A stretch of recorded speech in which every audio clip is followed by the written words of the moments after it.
क्या आपको पता है आत्महत्या गैर जिम्मेदाराना हरकत है। इसी बात को हम एक कहानी के जरिए आपको बताएंगे।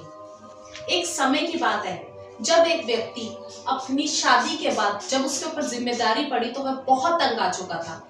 इसी कारण उसने अपनी जिम्मेदारियों से भागने के लिए तंग आकर ट्रेन से कूद के खुदकुशी करने की कोशिश की। अभी वह खुदकुशी करने ही वाला था कि अचानक से किसी और व्यक्ति ने उसका हाथ पकड़कर उसे रोक लिया और उससे कुछ ऐसे सवाल पूछे जिन्होंने उसका मन बदल दिया। जी हाँ, उस आदमी से के पूछे गए हर एक सवाल उसे कांटे की तरह चुभ रहे थे। उसने पूछा, क्या भाई मरने के बाद तुम्हारे परिवार का क्या होगा? तुमने कभी सोचा है? तुमने ये सोचा तुम्हारी माता का क्या होगा, तुम्हारे पिता का क्या होगा, तुम्हारे बच्चों का, बहन का, तुम्हारी बीवी का क्या होगा? जी नहीं, उसने ये चीज नहीं सोची थी, इसीलिए वो इतना बड़ा स्टेप उठाने वाला था। उसी आदमी ने पूछा, जब तुम मरोगे तुम्हारी जो डेड बॉडी होगी वो देख के तुम्हारी माता के जहन में क्या होगा? तुम्हारी माता क्या ये सदमा बर्दाश्त कर लेगी? क्या तुम्हारे पिता जो इस उम्र के पड़ाव में है, क्या वो ये सब बर्दाश्त कर लेंगे? तुम्हारे बच्चे जो त्योहारों पर दूसरों बच्चों के पिता जब उनके लिए सामान लेकर आएंगे, त्योहार मनाएंगे, तुम्हारे बच्चे उस चीज से वंचित रह जाएंगे तुम्हारे मरने के बाद।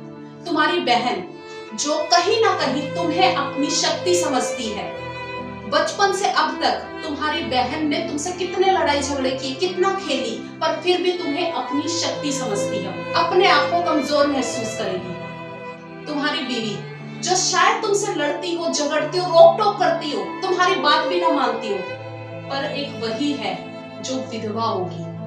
तुम्हारे माता पिता से उनका बेटा छीनेगा, बहन से भाई छीन जाएगा, बच्चों से उनका पिता छीनेगा और तुम्हारी बीवी विधवा के रूप में गलियों में डोलेगी। क्या ये बर्दाश्त हो जाएगा तुम्हें?